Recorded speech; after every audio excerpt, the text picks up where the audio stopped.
Okay, welcome everybody to the Woodrow Wilson International Centre for Scholars, which, as many of you will know, is the only official memorial to the nation's as yet only president to ever have held a PhD.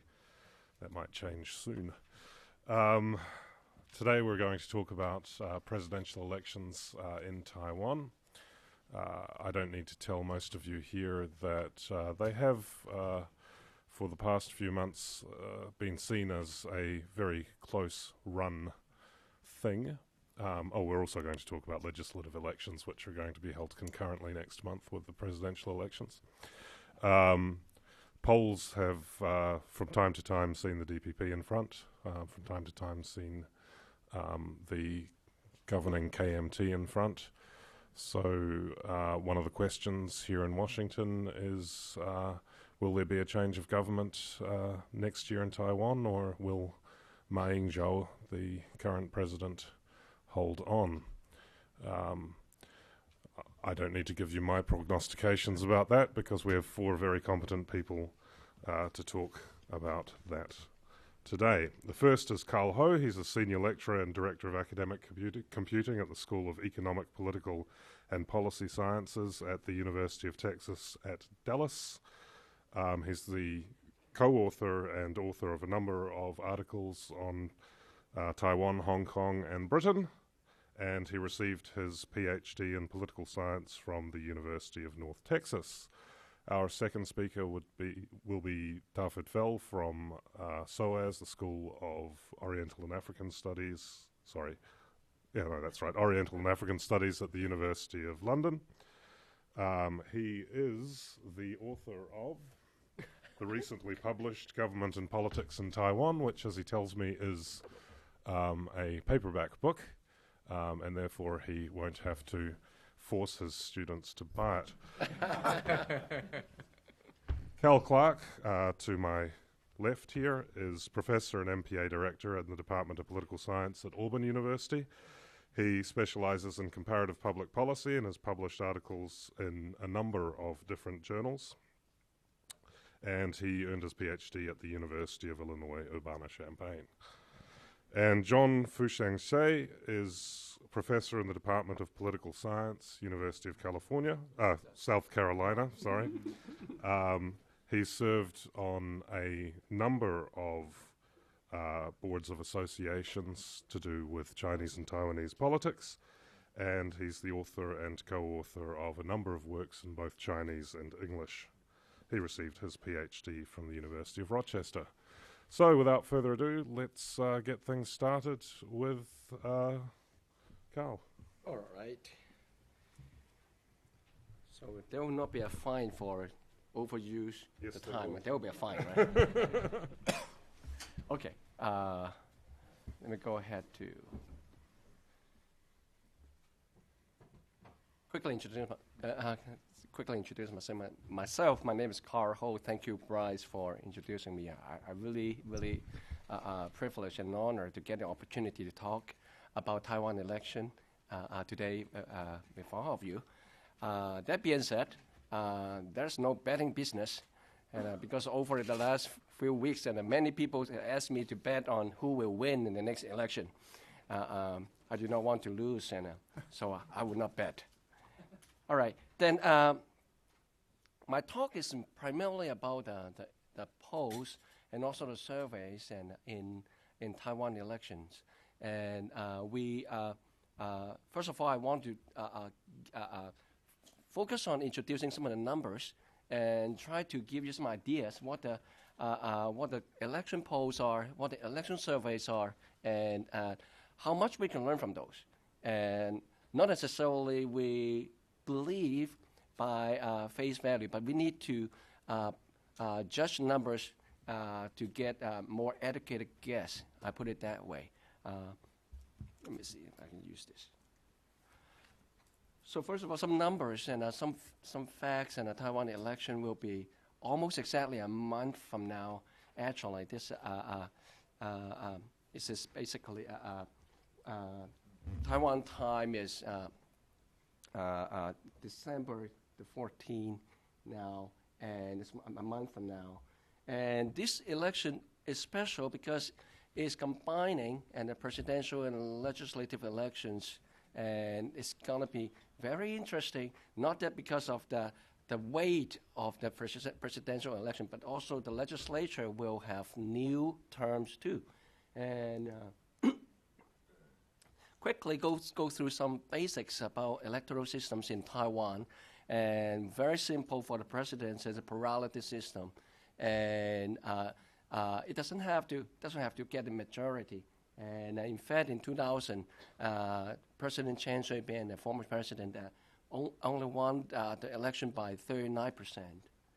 For the legislative election, there are 113 seats up for elections, and currently there are already 412 contestants already vying for 70, actually it should be 76 seats open for elections. And very simple rules, such as single member district. And another 34 seats will be by party list proportional representation. In other words, each ballot will have two choices. You can choose the candidate and the party. So 6 seats will be up for indigenous Taiwanese and also directly elected. And some basic numbers. The Taiwan population, a lot of you may know, is up and down 23 million. And why up and down? Because actually this country is suffering some negative growth in population. In terms of the registered voters, it's about 18 million registered voters. And the turnout rate, and for the past, since 1996, this is the number 4 directly presidential election. And 1996, 2000, 2004, 2008, this is 2012.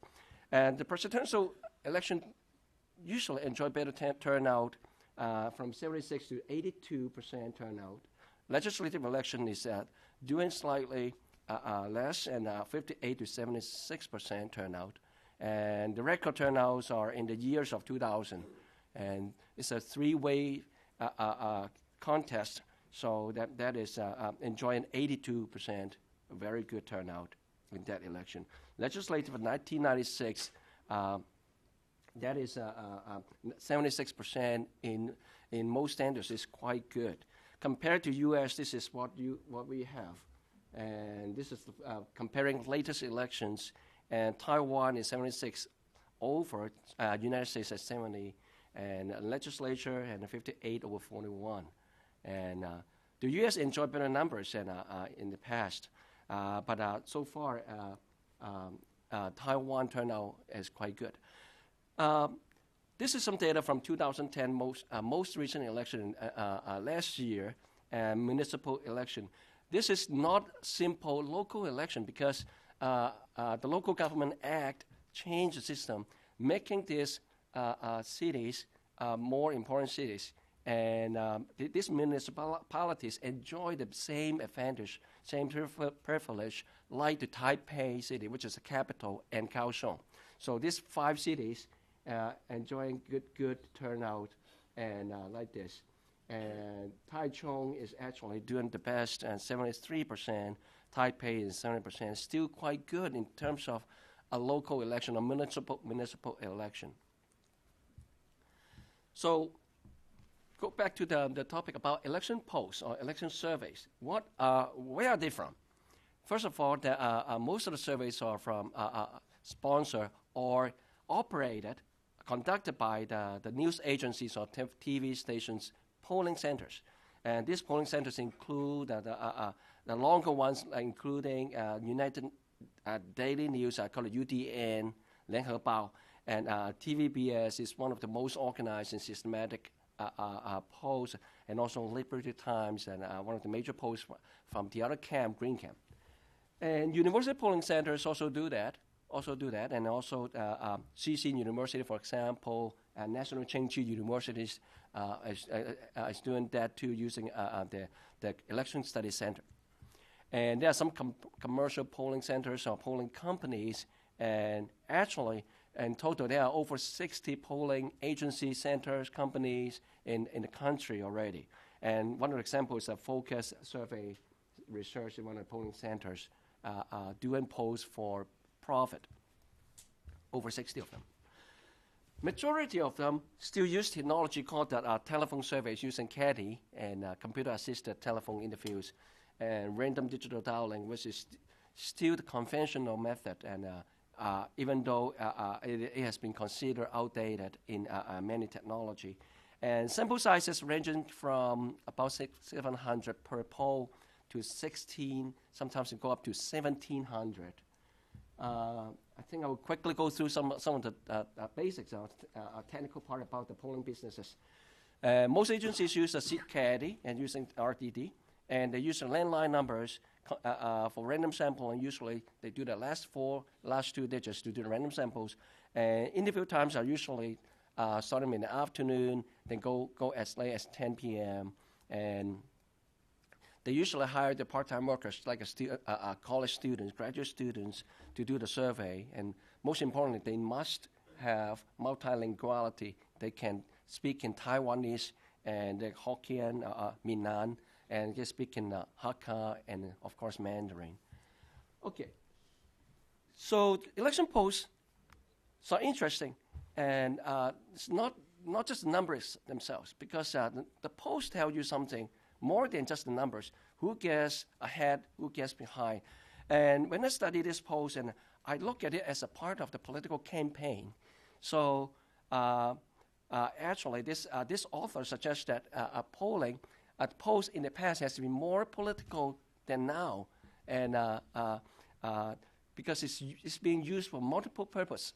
And later I will talk about these purposes, not just to show which candidate is ahead or which party is ahead. In 2000, for example, most of the polls suggested it was a close contest. From hindsight, of course, we know that. This is basically reminiscent of this famous headline from a Chicago newspaper. Dewey really was ahead according to the polls.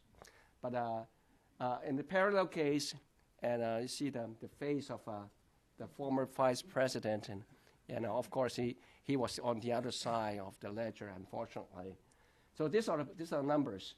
In 2000, most of the polls suggest that all the candidates enjoy about 20 to 25%, and they are quite close and almost neck to neck.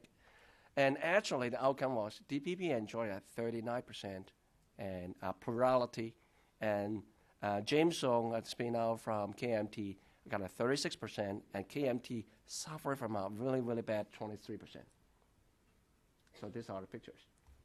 Okay, so current election polls, first, my observation is these polls are not really independent. And there's a really good blog in Jonathan Sullivan and in Nottingham, and it's called Ballot. And that is a really good blog and updating most of the numbers and also do some analysis. And the first observation is they are not independent. And even though they may claim that they hire independent companies or pollsters to do that. Second, it could be biased. And quite likely it could be biased too, and can be biased. But they are consistently biased. And now, what we read them from these polls is, and it carries some messages, and not just to the candidates, but most importantly to supporters. And the messages like, hey, now we are in deep trouble, and you need to come out to vote. So in order to encourage the turnout, and suggesting that the party is in dire need of support, now you have to come out to vote. Second, candidate is a viable choice, and so do not defect. So in the past, there are so many instances of tactical voting. And so the voters are telling the voters, no, we are a viable candidate. Please do not defect. The third message, of course, is to mobilize the supporters to help campaign for the candidate. Oops. Okay, this is some order difference. Now, the boot camp polls, and we can tell that you can go to Taiwan, hop onto a cab and talk to the taxi driver. But be very careful. Don't tell him or her and who you support. But they basically can tell you which one is blue, which one is green. And in general, blue cam polls are more systematic and they are more continuous, I call it. And some are weekly, even daily or every other day polls. And TVBS is one of the more systematic polls. And UDN, Apple Daily, China Times. So on the other side, the green cam polls are less consistent and bi-monthly. Sometimes it's even more apart. And examples are Liberty Times. The other one is a think tank by the name of Taiwan Brain Trust. And so this post, finally I need to show some numbers, of course. Okay, so TVBS has a pretty good collection of the poll data. You can see that almost every week, and recently they have even like every other day too. So I do not, I collected up dated back to August. So you can see the polls are showing, starting from August and showing that the blue cam or the blue candidate is enjoying a good lead, a comfortable lead until recently, and in November. And this is a dramatic turn out of many events hitting the green cam candidates. And more recently, the debates will affect the polls too. The interesting thing to note is TVBS is considered a pink blue poster, but it's still showing that they are basically the same support level, 39. And another interesting thing is you can see that according to this poll, and this is a trend of Song going down from 15 to the single digit now. And there are still a quite substantial amount of voters. They call themselves undecided. And I think it's reasonable to tell that this is about over 10% of the voters at least they are undecided.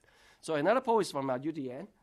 UDN is showing, I do not have very systematic data like the TVBS, but at least almost monthly. You can see that UDN is still showing more lead of the blue cam or the KMT, the current incumbent president, and suggesting a very comfortable lead.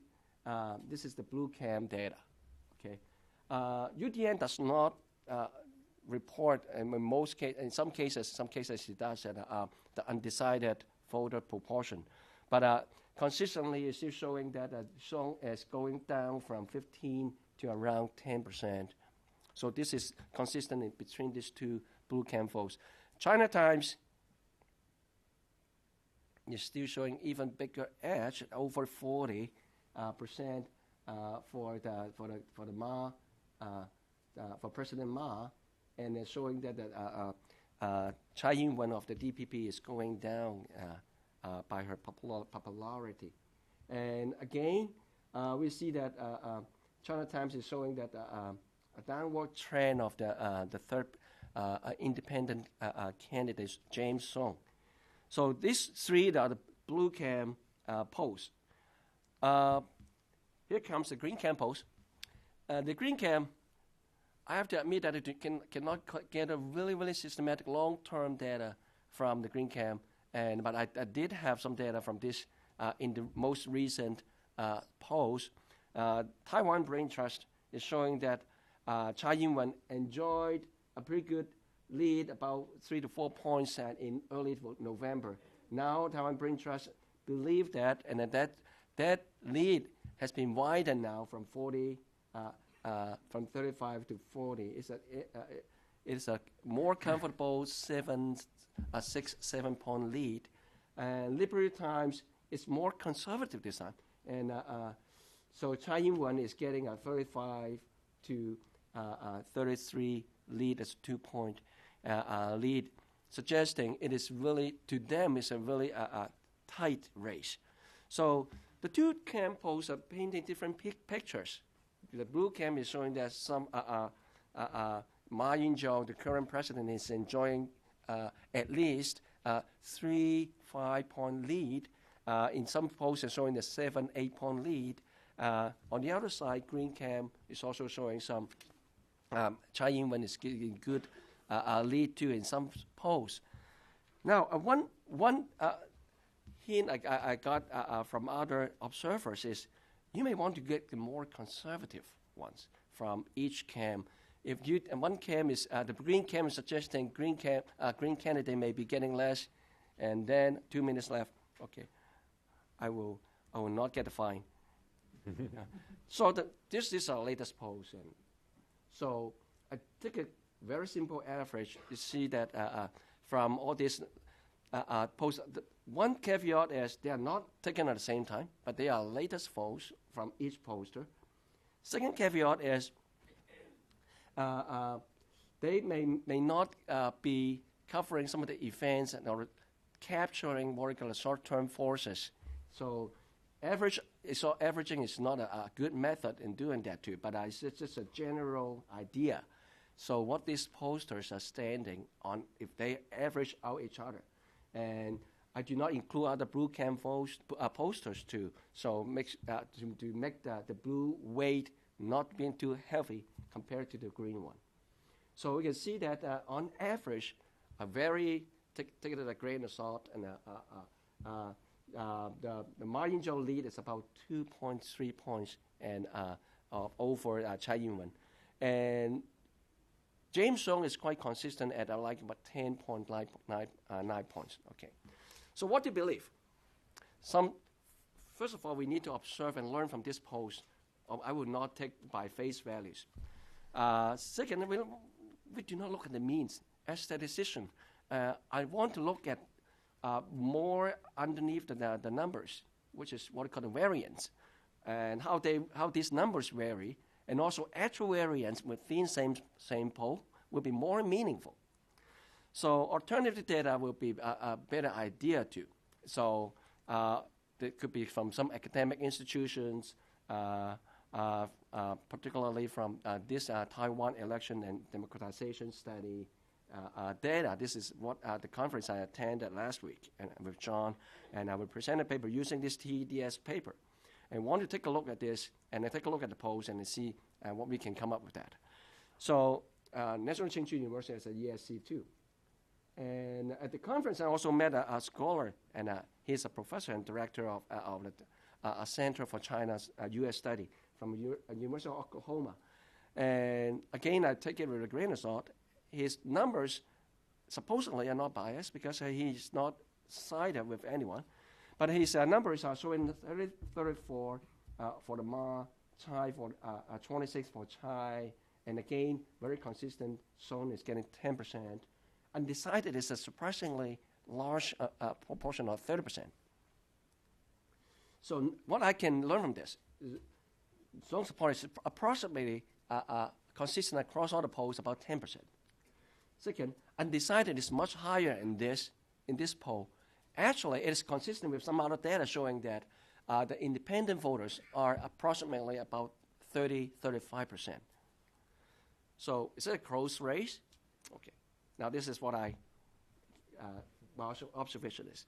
Still, this is a very risky business, counting on postal forecasting, and very risky. And if I bet, I probably will get broke today, in this minute. For better understanding public opinion, this polls really inform us and also educate us in many ways, somewhat. Okay, who will win?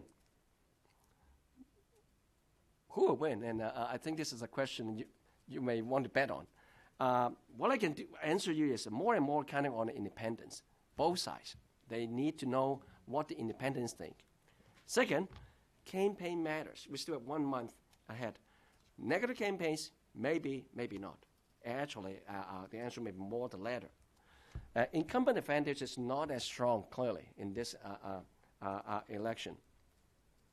So almost in every election, there are some accidents happen, and it's beginning 2004, now last year, and accidents will happen, could be. But my guess is the impact of this accident will be really, really short-lived and really, really short, maybe not affecting the final outcome. This is what I said in summary, but not yet. Okay. I want to introduce this Taiwan election studies that are funded by this, and I think this is what I call an alternative. I think I do not have much time left. Otherwise, I can talk about my paper.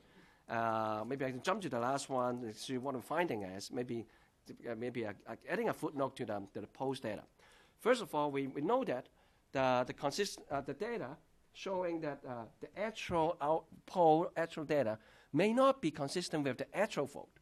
Look at this, and the TDS data showing that the blue camp can get 50% in Taipei. Actually, the Taipei blue candidate got 55%. What happened? Why the TDS are not accurate? Even the TDS are not accurate. They are biased. When we look at the refuse to answer proportion, we can see that the stories, these numbers are telling a lot of stories. A lot of them are refusing to answer. So by the same token, in the polls, and chances are a lot of them are not giving the right answer, refusing to answer, or maybe giving the wrong answer intentionally.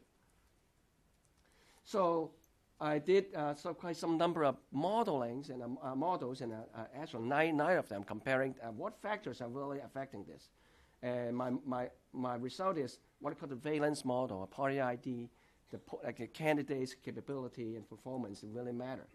Now, another thing is to fast forward this, we see the variability or the variance I mentioned is not looking at mean, looking at the variance of the different party supporters.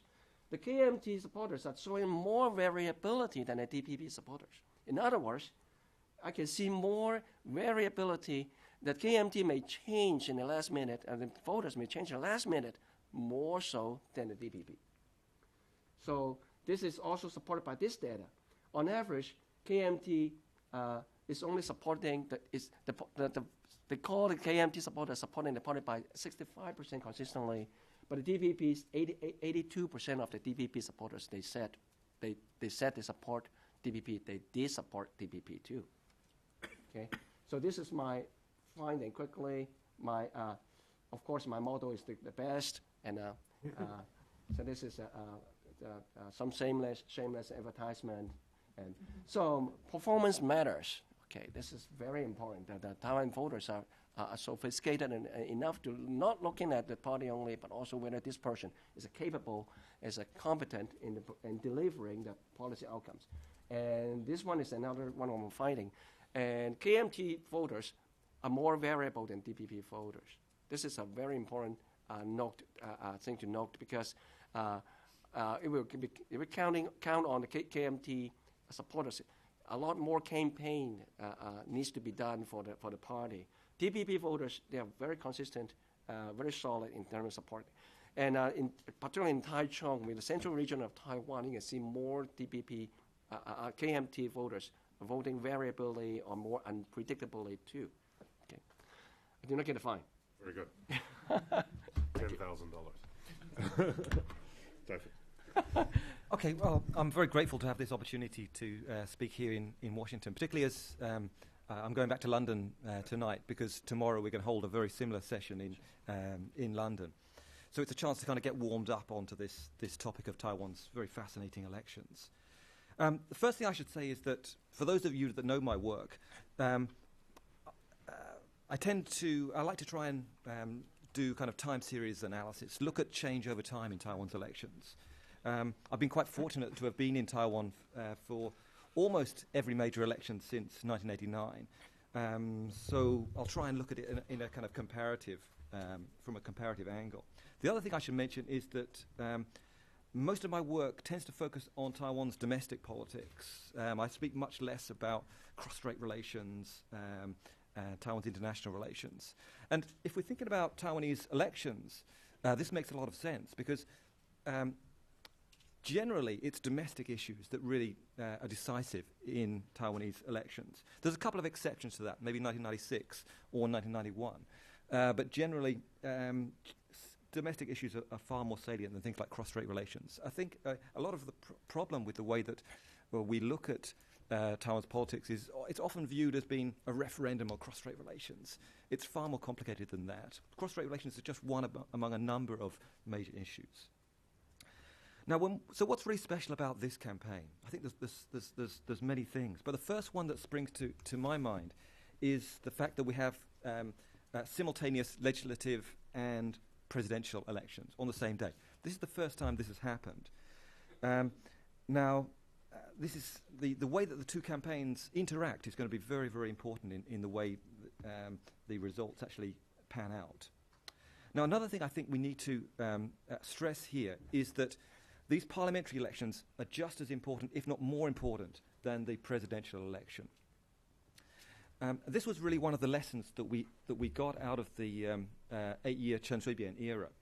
In many ways, Chen's his hands were really tied in terms of what he could do in his 8 years, and to a large extent, the actual power of the parliament has increased, particularly since the post-2005 constitutional reforms. So now the parliament actually has the power to actually change the constitution rather than the old National Assembly.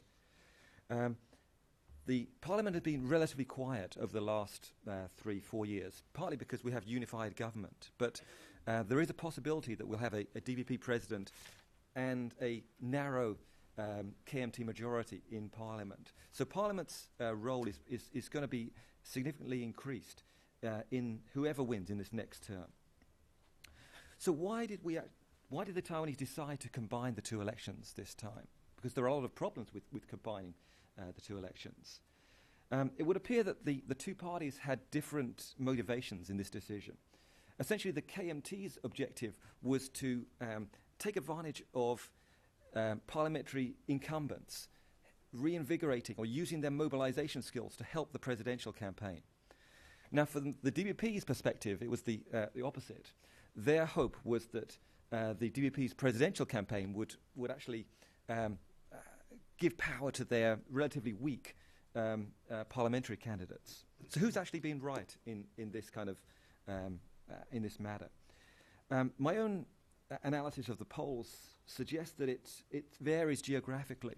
In some regions, for example in the south, it seems that the DPP's presidential campaign is actually benefiting their parliamentary candidates. But I think it does vary in some regions. Of course, the KMT's overwhelming incumbency at the parliamentary level should have some kind of positive impact. But if we look back and compare the parliamentary election in 2008 with this current one, we can see that the DPP does have some useful advantages. And one of them is in terms of nomination. Now, again, when we're looking at Taiwanese election results, time and time again, nomination has a critical impact on who wins. We only need to think back to the 2000 presidential election to see how nomination can actually have a real impact. Without a split KMT, the DPP could never have won in 2000. In 2008, the DPP had a lot of problems with its nomination. It created a lot of division within the party, both the presidential primary and the parliamentary primaries. So we had quite a kind of divided DPP in 2008. Also in 2008, we had Taiwan Solidarity Union candidates contesting district-level elections, and that also helped to split the DPP vote. Now, the situation is quite different this time. We have no TSU candidates at the district level. This time, we have PFP contesting both the district, both about 13 or 14 district seats, and also the party vote seats. We will have the new party contesting the party vote seats. And we also have a larger number of KMT rebel candidates. So KMT candidates that are standing that weren't endorsed. Maybe they lost the primary, but they're still standing. So a KMT problem in the parliamentary election is a diluted KMT vote, which is quite different from 2008. So this will be a factor in getting an improved DPP parliamentary seat share. I think most people agree that the KMT should, or the Blues should win a very narrow majority, but we're not sure how large that parliamentary majority is going to be. Okay. The other thing that I think is really interesting about this campaign is the Song Cho-yu's candidacy. Now, this is the first time we've had a third party candidate since 2000. So what's Song's game here? What's he trying to do? He knows he can't win. But as Carl's statistics have shown, he's still getting about a support level about 10%, which is actually quite remarkable. Think back to 2006, when Song stood for Taipei mayor. He got an embarrassingly low vote share. So why is he getting support, and why is he standing? Well, I think partly he's picking up on a sense of dissatisfaction among light blue supporters in terms of Ma's performance over the last 3 to 4 years. And we can see that in the kind of discourse that he's coming out with. A lot of it is attacking Ma Ying-jeou. One of his key objectives in this campaign is actually not the presidential campaign. It's to win seats in the parliamentary election. If he didn't run a presidential campaign, his people would not have any chance to win parliamentary seats. And I think he does have a chance of winning a few. He may win a couple of district seats, and he'll probably win a few PR seats. But because the majority is going to be quite narrow, these could be quite decisive seats. So I can see his objective here. And it looks like he's going to get a few seats. What about the issues in this campaign? Again, the issue agenda is looking very different from 2008. In 2008, Ma won with a very interesting set of issues and appeals. Now, perhaps the most important of these was attacks on DPP corruption. That linked with the perception of economic failure and attacking Chen Shui-bian and a kind of inclusive Taiwanese identity appeal helped Ma to win in 2008. His approach is slightly different this time. His real route to votes from 2005 to 2008 was stressing political corruption and Chen Shui-bian. Chen Shui-bian's really faded from the scene.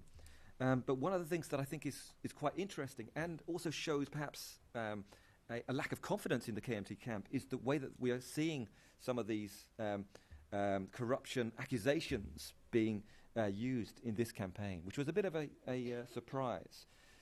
Ma's campaign is a lot more negative than it was in 2008. And we've seen this on a number of corruption-linked allegations. Of course, this is a very dangerous thing to deal with because we don't really know how the corruption issue is going to work this year. If you look at opinion polls in terms of which party do you see as cleaner, currently they're more or less tied, as neither party really has a clean reputation. Back from 2005 to about 2008, the KMT had a big advantage on the corruption issue in terms of party image.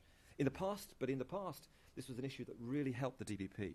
The issue helped them gain middle-class votes in the 1990s and was very important in Chen coming to power in 2000. So here we have a degree of uncertainty in terms of how it's going to work, because we all know that if we think about things like vote-buying cases, the vast majority of vote-buying cases have been to do with KMT politicians over the last, basically the last 2 decades.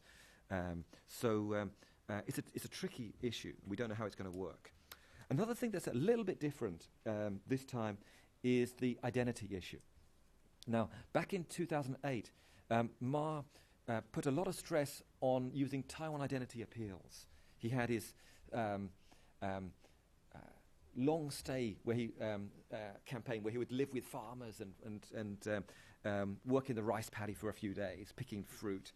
And he had his cycling from the far south to the far north of Taiwan stunt. He had his book on Taiwan identity. This time it's a little bit different.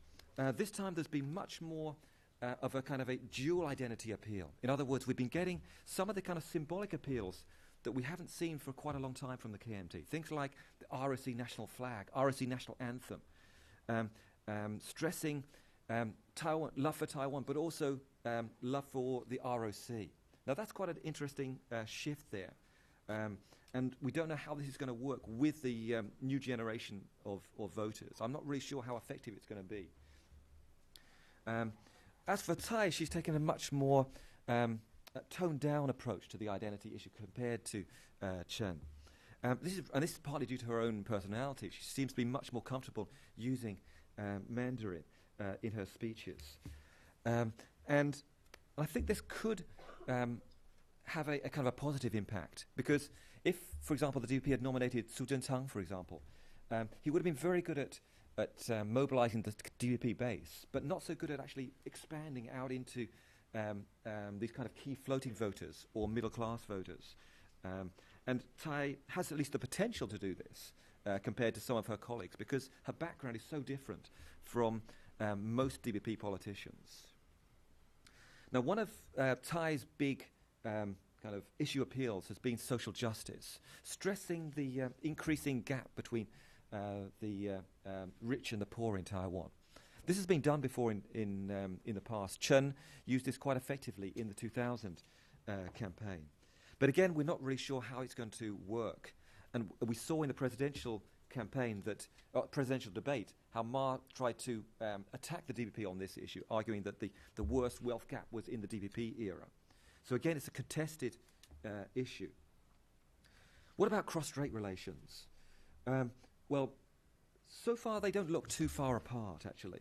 And actually, when we actually look at party positions in most Taiwanese presidential elections, apart from 96, the main parties are actually not so far apart if you actually look in detail at their positions. Ma Ying-jeou is talking about the 92 consensus, his 3 no's, no unification, independence, use of force.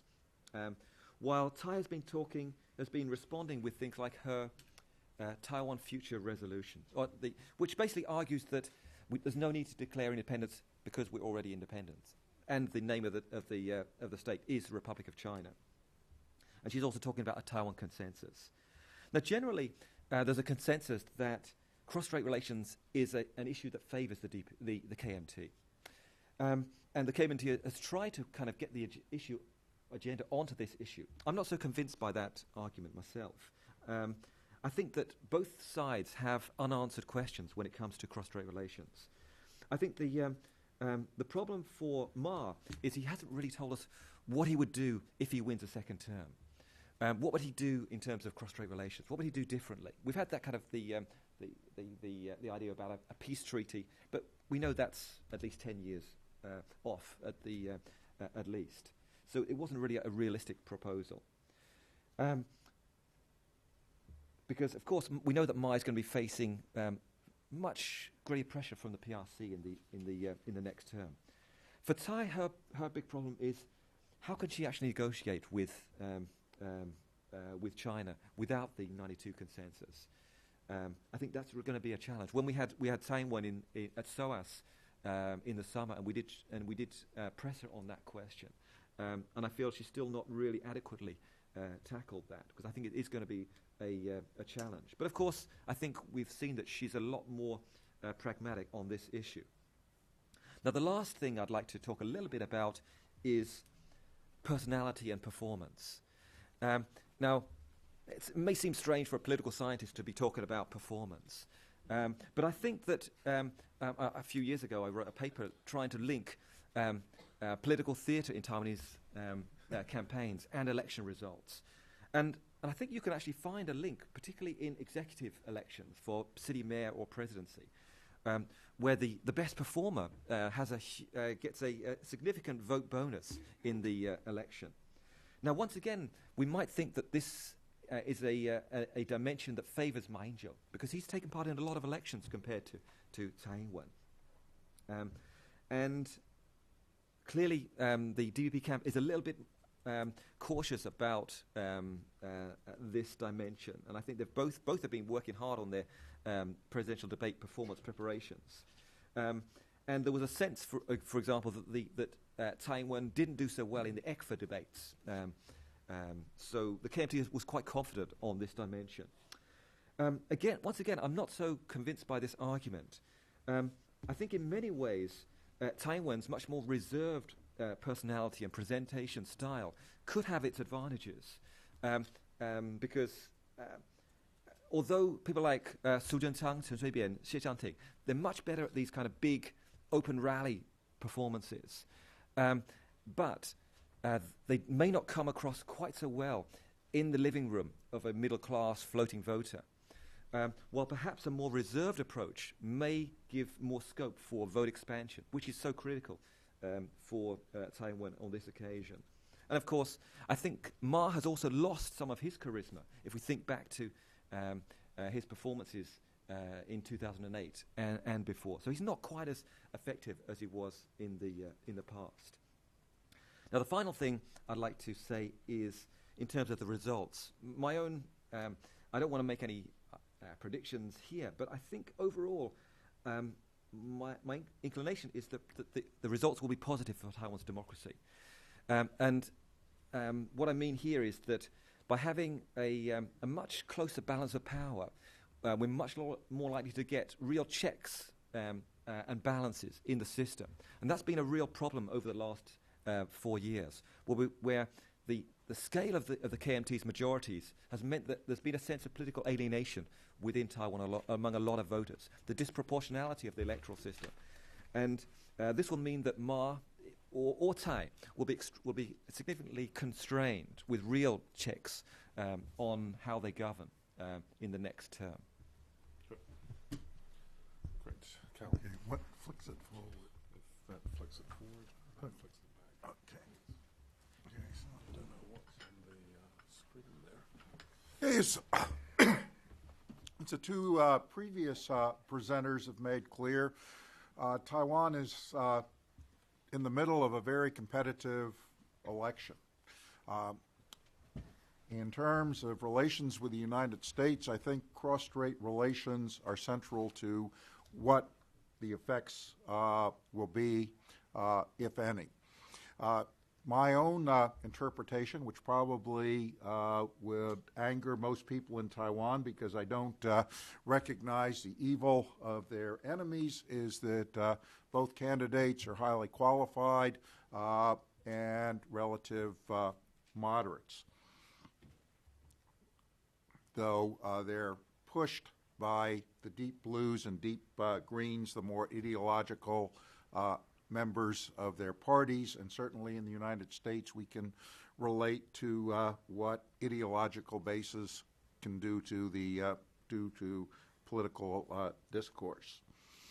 I think there are two ways in which the outcome of the election could affect U.S.-Taiwan relations. First, I call direct. What would either Ma or Tsai do in how they structure interacting with America?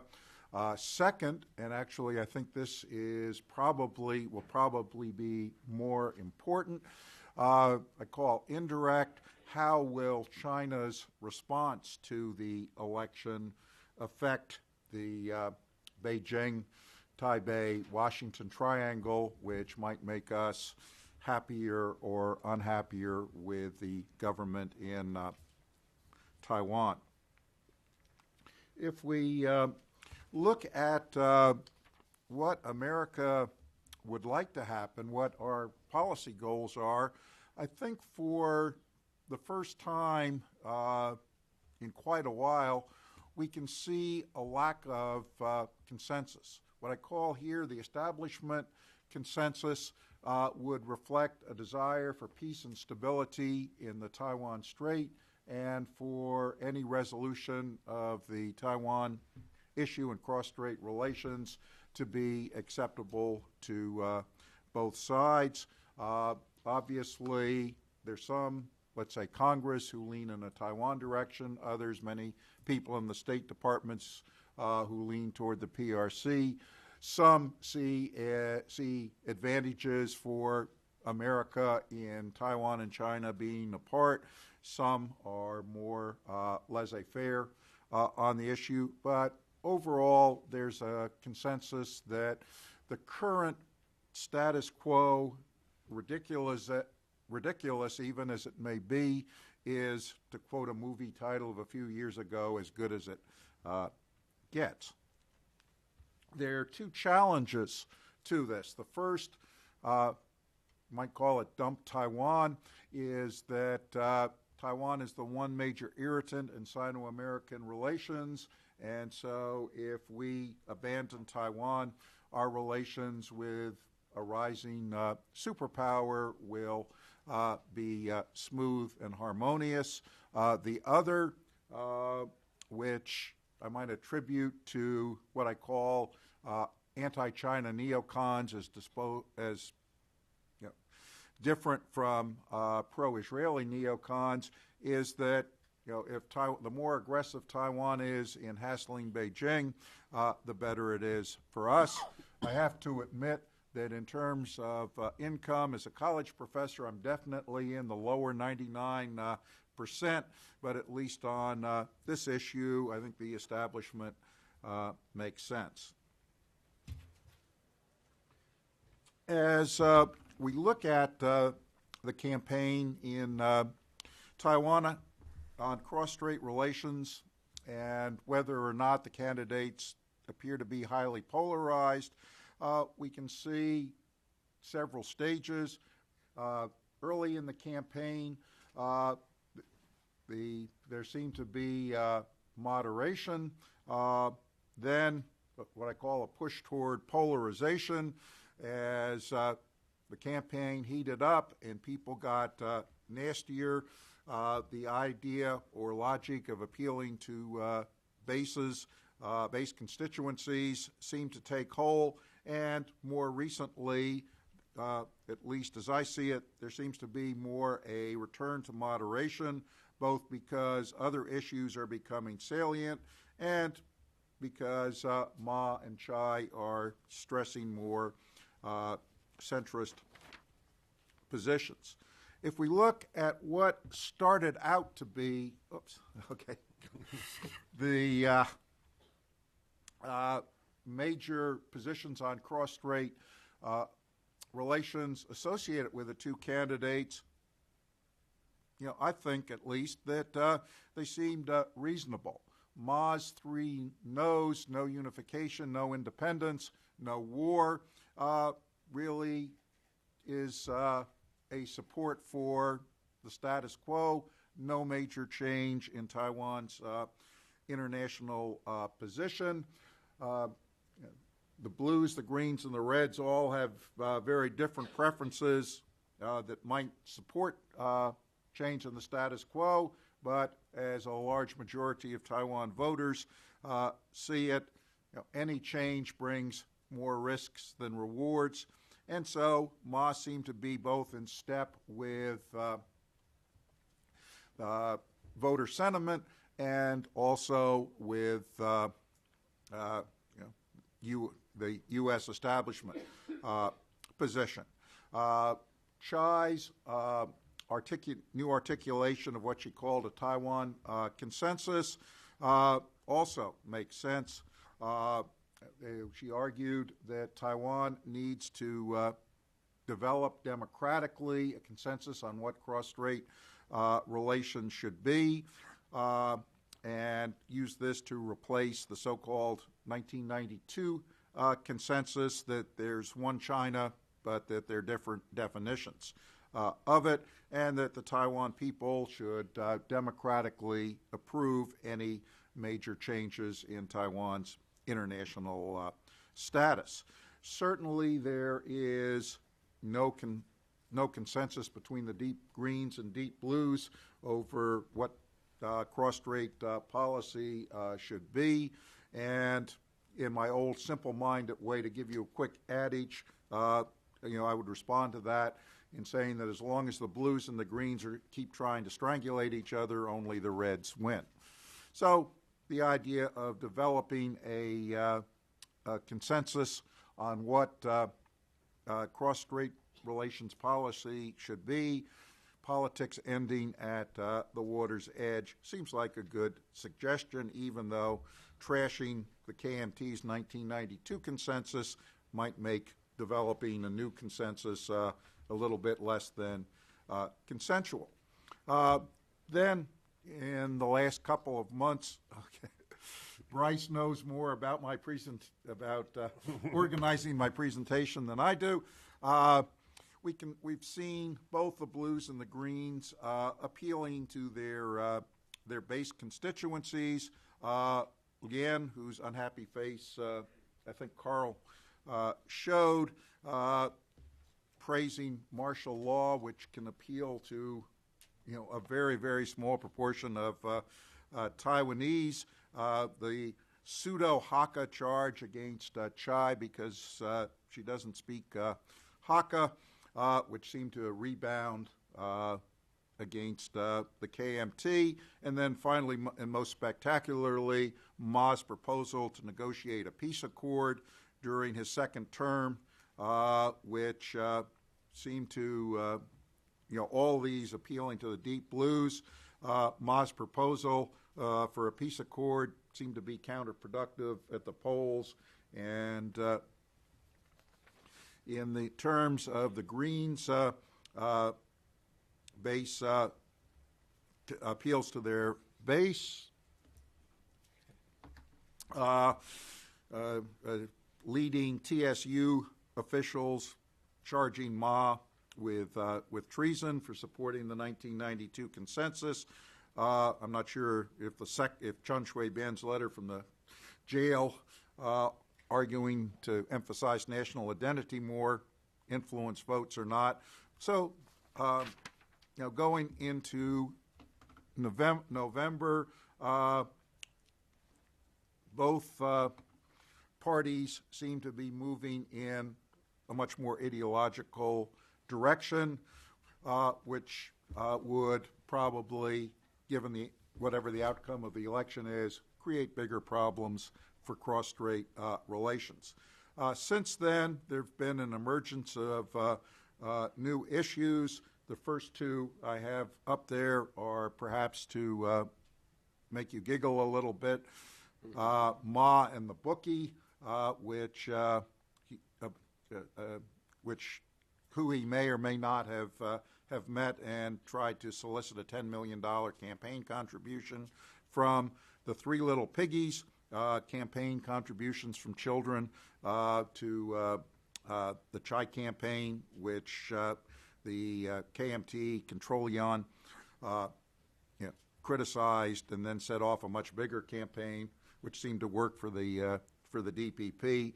And then, as Dr. Fell said, I used Chai as Taiwan's Robin Hood. Certainly, the growing inequality in Taiwan makes you think of our country is a legitimate issue, though the trading of statistics over income inequality, at least they're using statistics rather than some of the charges traded in the U.S.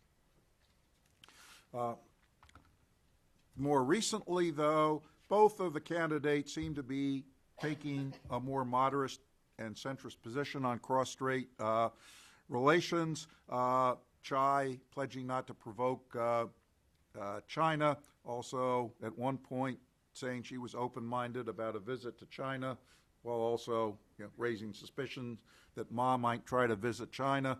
Ma continually, I think, through the campaign, has had a fairly strong emphasis on preserving and promoting Taiwan's sovereignty. Also, when his proposal for a peace accord seemed to frighten more people than get him votes, he talked about requiring strong public approval and support, and even mentioned a referendum, which is normally a DPP thing.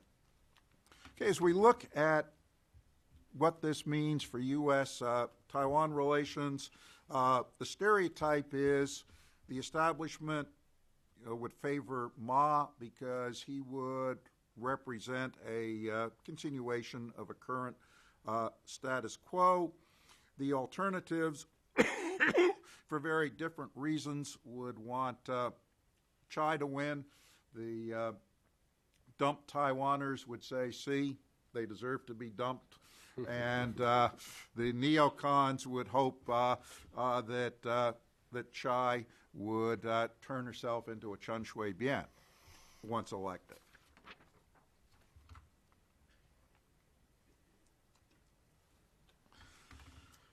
Okay. In terms of Ma and Tsai, and even James Soong, who doesn't have a chance to be elected, I think that both would want good relations with the U.S. and would want to preserve, at least for the short term, the status quo in Taiwan.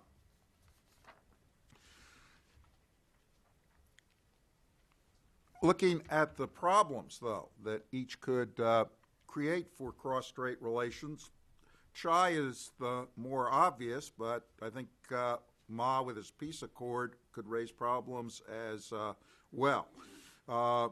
Again, as David said, rejecting the 1992 consensus could make dealing with China much more difficult. On the other hand, China has lived through 8 years of a DPP regime before that was far more aggressive than Tsai is likely to be. If you think of the proposal for the peace accord, whether or not Ma pursues it, this could complicate relations with Beijing. If he doesn't pursue it, China may well be somewhat disappointed with him. Certainly, there are a significant number of scholars and officials in China who already are expressed dissatisfaction with Ma. If he does try to pursue it, how he would negotiate it, what the final outcome would be, could be pretty messy.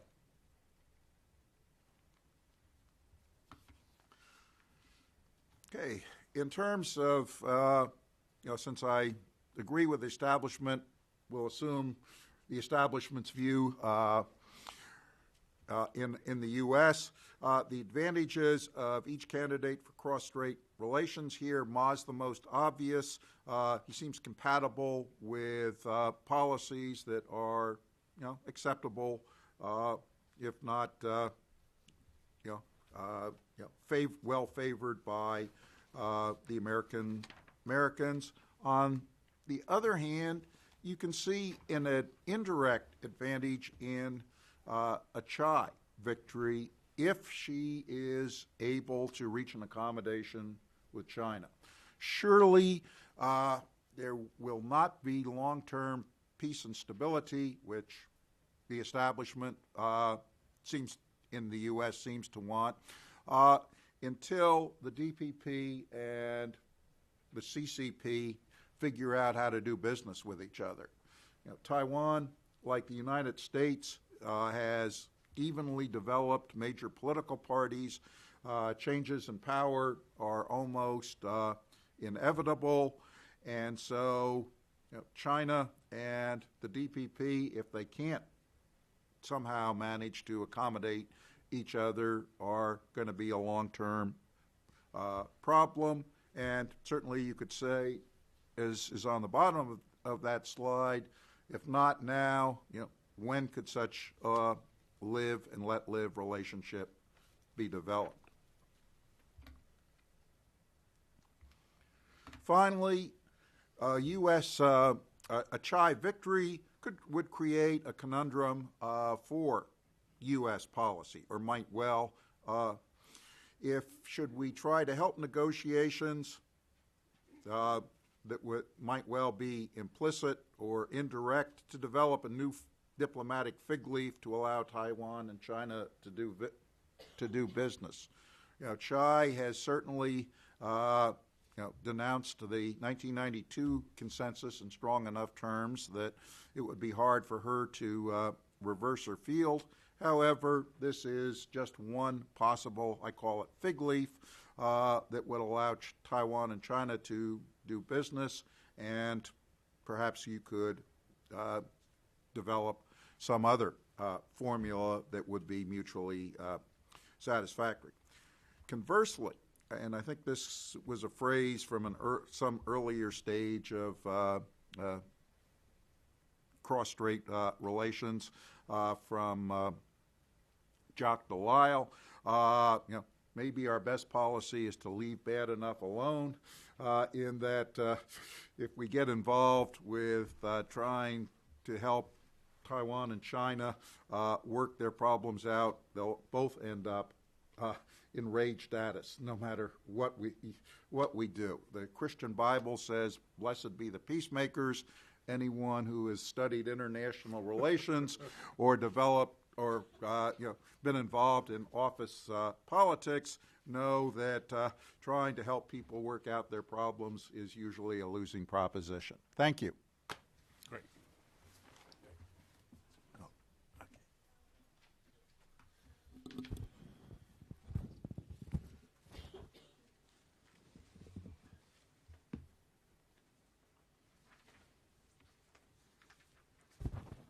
Thank you, Bryce.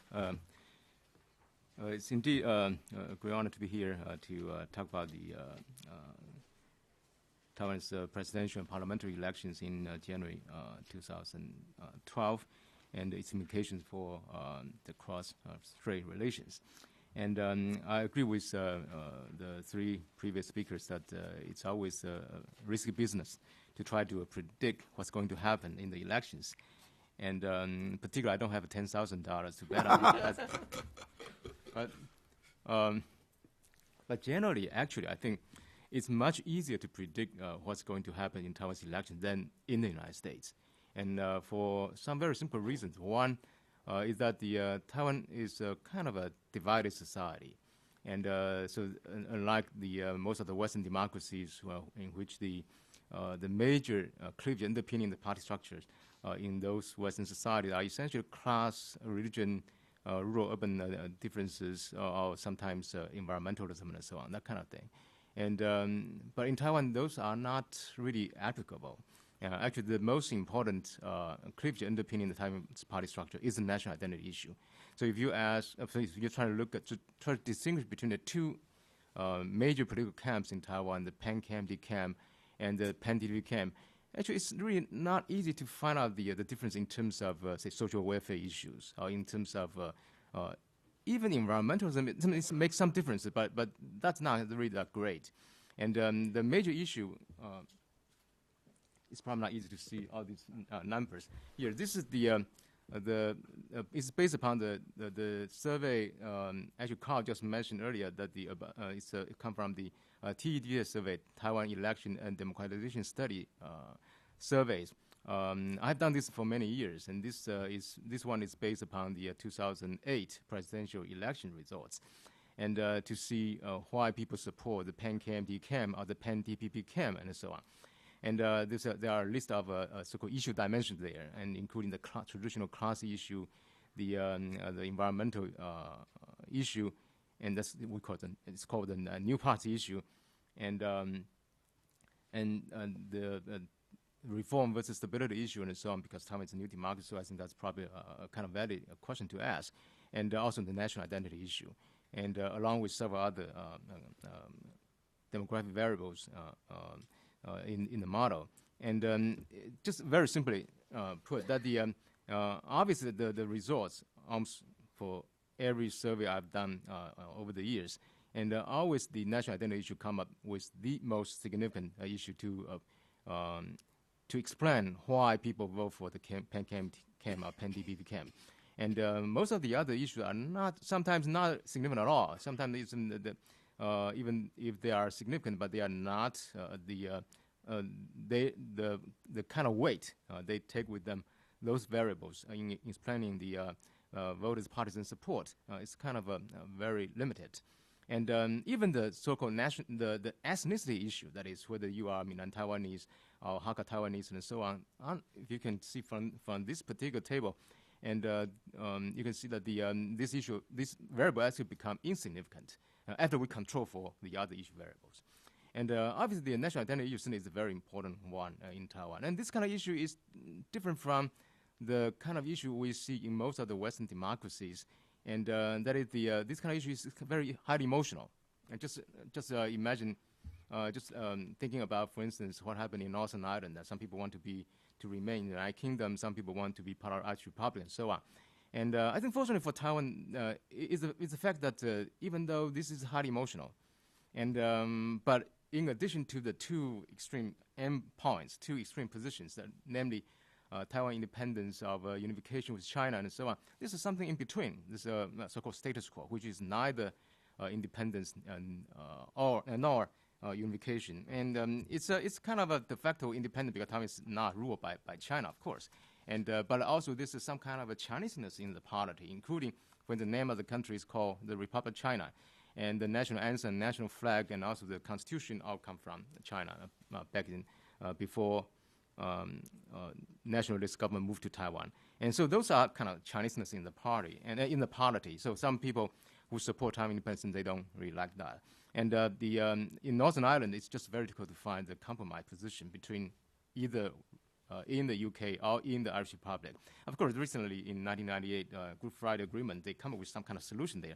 But this is kind of after very kind of imagination of many people in the process, they eventually come up with something. And but in Taiwan, it's already made there. I mean, it's so-called status quo.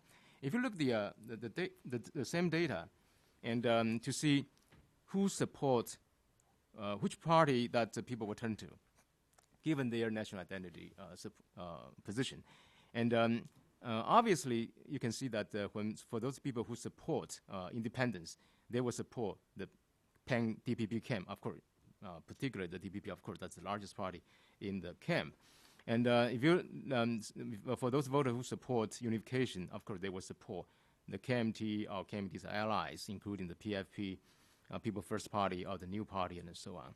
But of course, KMT is the largest one, so most people will turn to the KMT. But the most interesting thing is really about the status quo. Which party they support?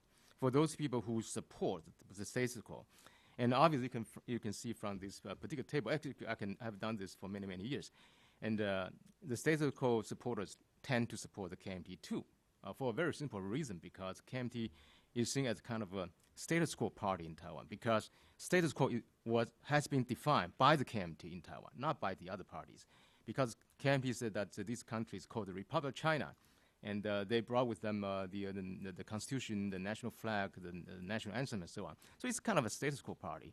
And so most of the people who support the status quo also tend to support the KMT. And so that's also make the situation quite interesting to see that that's why the division between the two. And generally speaking, over the years, if you look at including the election results data as well as the survey data, and all indicate that the pan-blue camp or the pan-KMT camp is slightly larger than the pan-DPP camp over time. And also in this so I call this a kind of it's a divided society, but I also use a modifier here. It's a moderately divided society, and that is the like Northern Ireland, for instance, it's difficult to find the compromise position, but at least in Taiwan, you do see a ready-made compromise position there. So make situation much less conflict-ridden than what you see in Northern Ireland. And but this also makes the election result quite predictable in some way. That is the so the vote shares received by the pan-KMT camp as compared to the pan-DPP camp normally has been quite stable over the years, particularly in the legislative elections, if not necessarily in the presidential election. And so generally speaking, it's much easier to predict the legislative election than the presidential election, also for very simple reasons. Just like in the United States, since FDR's the New Deal, and the Democratic Party has been the majority party in the electorate most of the time until recently. And so the Democratic Party has been able to control the Congress most of the time, even though they lost a lot of presidential races. Because in the presidential race, there are many idiosyncratic factors there, which may tilt the balance between the major political party or the major political camps. And this, of course, true in Taiwan too. If you look I don't have the data with me. Actually, in my laptop here, I have some other data to show you are interested in that, and to show that the kind of a vote share received by the pan-KMT camp versus the pan-DPP camp since at least late 1980s, and has been very stable actually over time. And but presidential elections has been very different, and almost every presidential election was abnormal to some extent in the past several election cycles. For instance, in the 1996 election, there was a missile crisis. In 2000, there was a split within the pan-blue camp, and in 2004, there were two bullets, right? And in 2008, there was a scandal involving President Chen Shui-bian. That's why, actually, even though Ma was expected to win, but he won a bit more than the normal vote, which should be received by the KMT. And this time around, of course, there are also something there which probably will make the election somewhat different. And for instance, the Tsai Ing-wen has been, of the DPP, has been campaigning on a very different kind of way as compared to what the other DPP candidates would do normally. She's really a kind of unconventional candidate from the DPP perspective. He has been particularly in terms of a national identity issue and all those issues which I think matter a lot to many voters. She'd really play down those themes, at least perceived by voters to be quite moderate. And I think that's good for the DPP and for her to try to attract more voters from the center. And also there are some problem for Ma too. For instance, there's a performance gap there, and a lot of people perceive his approval ratings has been very low, always in the 30s or something. And so since that also played to the disadvantage of Ma himself. Also, this James Song factor, even though most of the polls seem to show that James Song actually attract votes from both sides, and probably more from the KMT side than from the DPP side. And so all this will play to probably a different kind of results eventually in the election. But still, it's kind of a it's hard to predict who's going to win. But according to the polls, many of the polls, for instance, Carl just showed, and seem to indicate that Senator Ma still have a kind of a edge, slight edge somewhat, and in the election. But of course, there are still a month to go, and some idiosyncratic factors probably will also creep into the picture, so we don't know. And scandals, whatever, so that will tilt the bet because it's already kind of close race. So anything happens in between probably will tilt the balance to the other side. And but then in terms of legislative elections, as I mentioned earlier, that it's much easier to predict. And in this case, I think that I think also it's not a consensus, but at least many observers in Taiwan too probably also will believe that the KMT probably will continue to gain a majority of the pan-KMT camp, KMT plus some other parties in the pan-KMT camp will probably continue to control a majority of the seats in the legislature, even though this majority will decline drastically from what they had 4 years ago.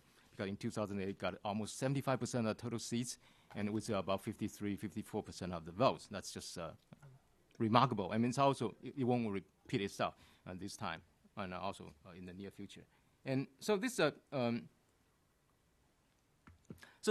because my job is to try to say a few words about the implication of these races for the cross-strait relations. Actually, Carl already mentioned some of the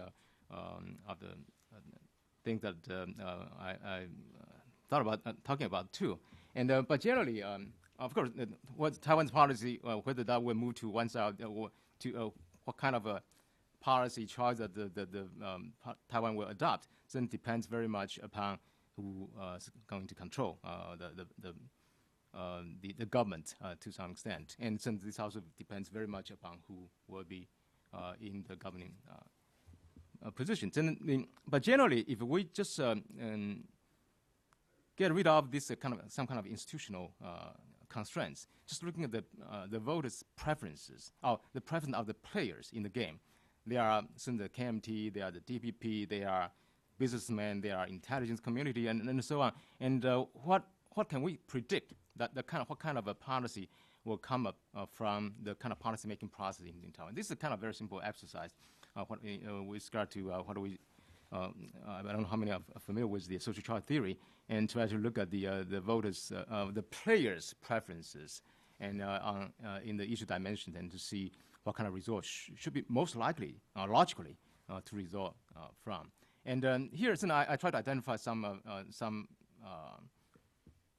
players, and like number 4 is is more or less kind of modest position, or the moderate win of the KMT. Then I also have a 5 and a 7, which actually represents the position of the hardliners within the KMT, also the new party and so on. Then I also have some position for some points for the DPP. Number 3 is the more moderate win of the DPP, and 1 and 2 represents the more radical win, and also the Taiwan Solidarity Union and so on.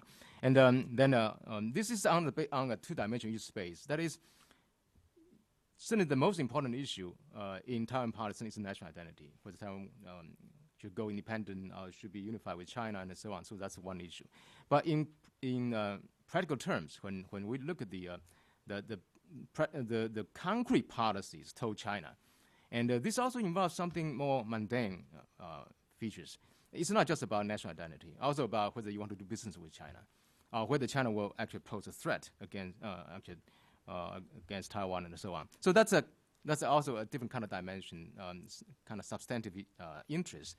And here you can see that most of the players, they call these two dimensions actually coincide quite well. That is, if you are pro-independence, you are more likely to be very much concerned about the security issue. You are pro-unification, you are more likely to be in favor of some kind of business dealings with China and so on. But of course, with some kind of exceptions. For instance, the businessmen. There are supposedly 1 million businessmen now living in China. And of course, for those people, not everyone actually are in favor of unification. Many of them actually are pro-independence, but they want to do business with China. And there are also a lot of people in the intelligence community, for instance, they have been socialized into this kind of Chinese nationalism and so on.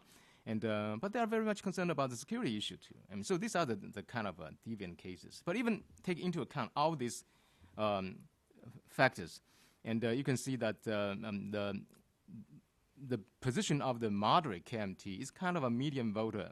We have a special term. It's called medium voter in all directions. And so theoretically, at least I think that position probably will become, without any kind of institutional constraints, that should become the kind of policy results, more or less, in Taiwanese politics. But of course, there are a lot of institutional constraints. This includes the constitutional form of government, including the electoral system and so on. These will all affect the kind of policy that Taiwan will adopt vis-a-vis China. And here I have at least several possible scenarios about what's going to happen after the elections of 2012, or January 2012. And from what I see as the most likely to the least likely. But again, I don't want to bet on this. And but I'm just saying that just according to the surveys, it seems that probably the KMT the pan-KMT camp will continue to control a majority, even though that's probably a much narrow majority in the legislature. And according to the recent poll, it seems that Ma still have a kind of edge, very slight edge. And so probably that's very likely a scenario, that is the pan-KMT will continue to control both branches of government. And then, of course, we can expect that what they have been doing will probably continue in the foreseeable future. And but I cannot rule out the possibility that Tsai Ing-wen will probably get elected too. And not both, of course, but just but then it's also very likely that the Tsai Ing-wen will face KMT or pan-KMT majority parliament, and then there will be a kind of a stalemate there. We can expect, just as what we see in the past. I mean, since from 2000 2008. Then there's a very interesting controversy with regard to Taiwan's constitutional structure. That is, whether Taiwan's constitutional form of government is semi-presidential or not. And there are a lot of controversy, of course, and a lot of disputes. And so I have my own view on this. But let me just cite that at least among the scholars in studying constitution or the political science in general and so on, at least a lot of people would argue that the Taiwanese system is kind of a semi-presidential, very similar to the French system. And if that's the case, and then that means that when Tsai Ing-wen faces a KMT, pan-KMT camp-dominated parliament, then she probably needs to select a KMT premier. And so that if that's the case, then certainly it's still the KMT to control both branches of government, the legislative branch as well as the executive branch. But then there's a caveat here. That is, according to the additional articles of the ROC Constitution, and it seems to indicate that the president should have some say in terms of foreign affairs, in terms of national defense, in terms of cross relations.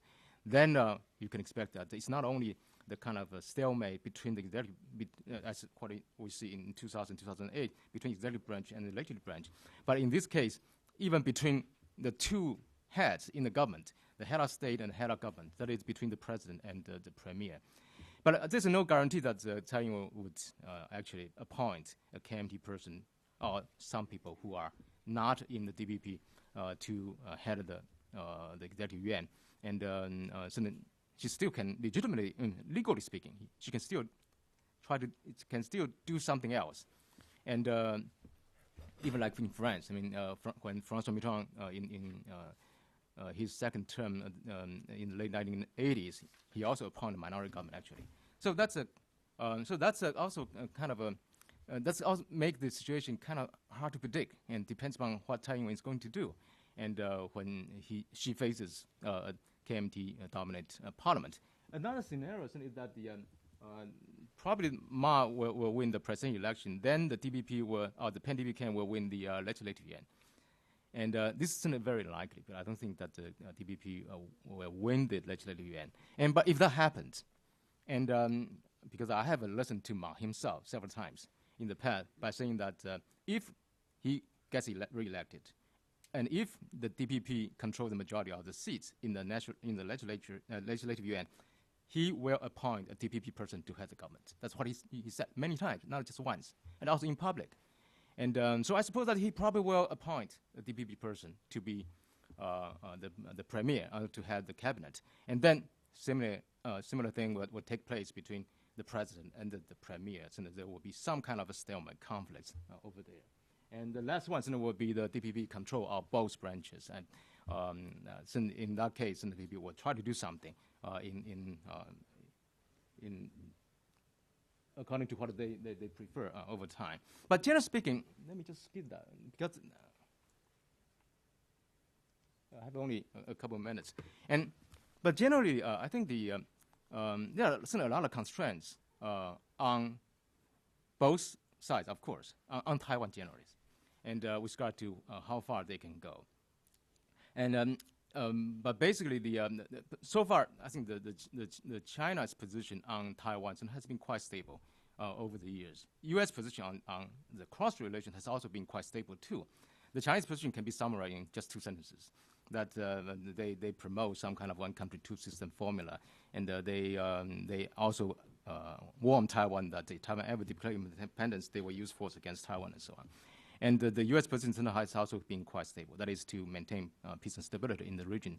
To on the one hand, to warn China not to use force against Taiwan, but on the other hand, also try to also ask Taiwan not to provoke China and so on. So that's the kind of position that has been. That's what Kyle just talked about. I mean, about the establishment policy of the U.S. And so this has been. Suppose that these are constants. And then what will happen? And this is a very simple exercise and about what will be the results in this kind of a three-player game. That is, there are three players: the United States, Taiwan, and China. And I think China's position has been, I list their CCP, the Chinese Communist Party position. And since they want unification, they also want to have some kind of promote business and so on. And but this is a three-dimensional space. So I add another one that's about peace and stability in the region. And generally, I think that at least under the current circumstances, I don't think anyone really want to disrupt that kind of peace and stability. Even though China warned many times that they would be forced to use force against Taiwan if Taiwan declared independence and so on. And even the DPP, I don't believe that the DPP want to have any kind of war with China. So that's but that's the kind of position of all the possible players. And Taiwan's position is much more trickier, and because it really depends on who controls the governing power.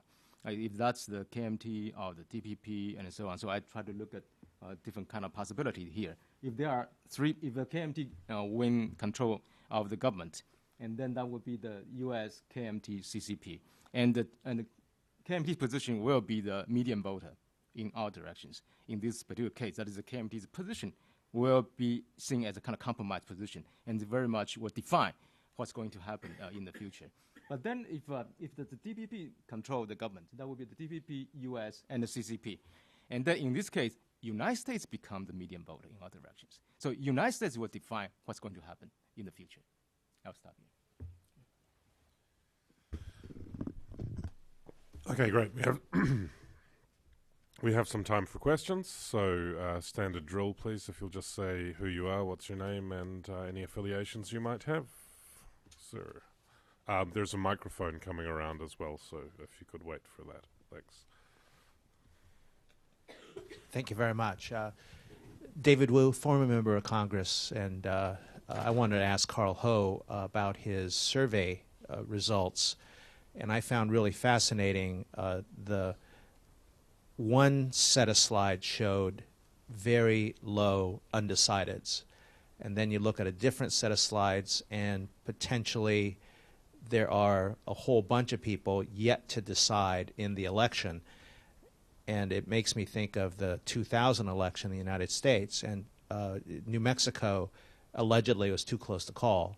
But a friend of mine who represented a district in New Mexico said, oh, no, Al Gore is going to win it. I know that because the folks who live on Indian reservations don't answer polling questions, and they're going to vote for Gore. Now, for those folks who may not have answered the question, are they intentionally deceiving the folks who are asking? Are they undecided and not saying that they're undecided? Or are they saying something so they drop out of the sieve of highly likely voters? Or is it some other explanation for these very different results on, are there a whole bunch of voters yet to decide, or is it that the undecideds are very, very small already? Very good question, Will. I think, first of all, I want to address the problem of the poll or the polling technology first.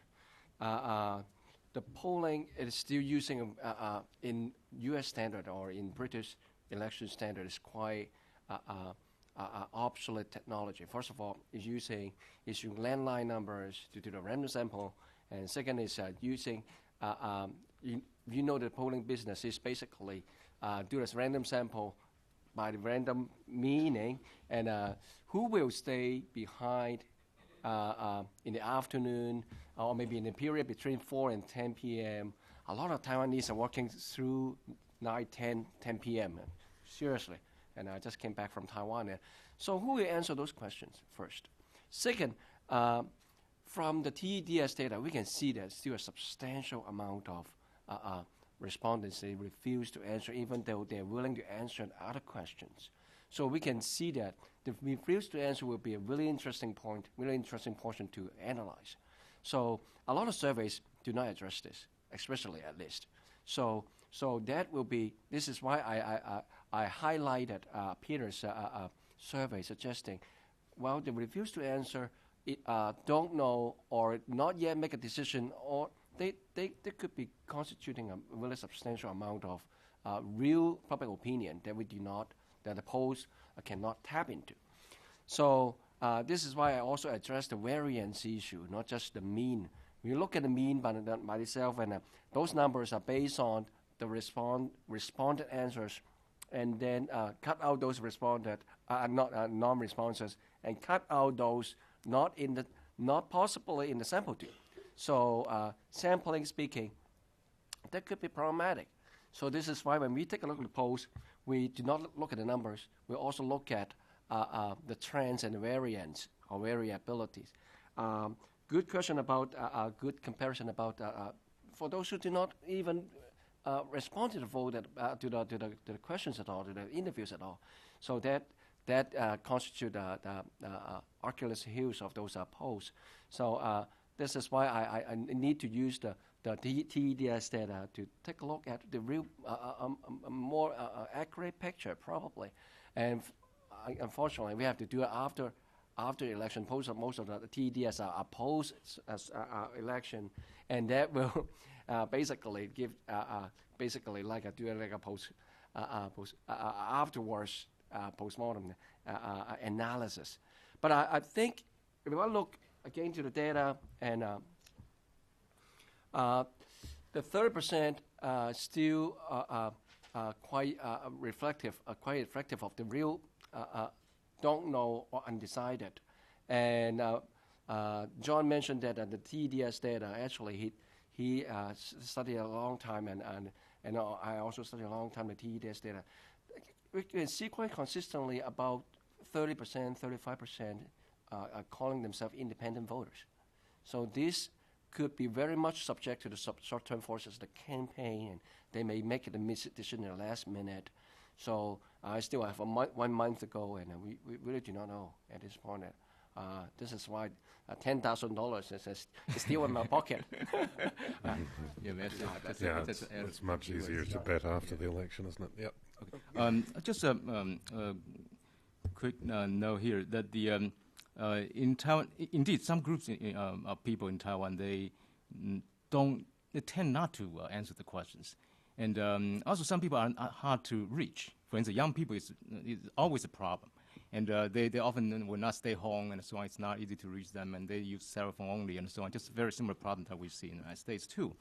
And lots of, but particularly when you talk about the partisan bias, then often we find that in Taiwan surveys, and normally the TPP will perform better than the poll shows, normally.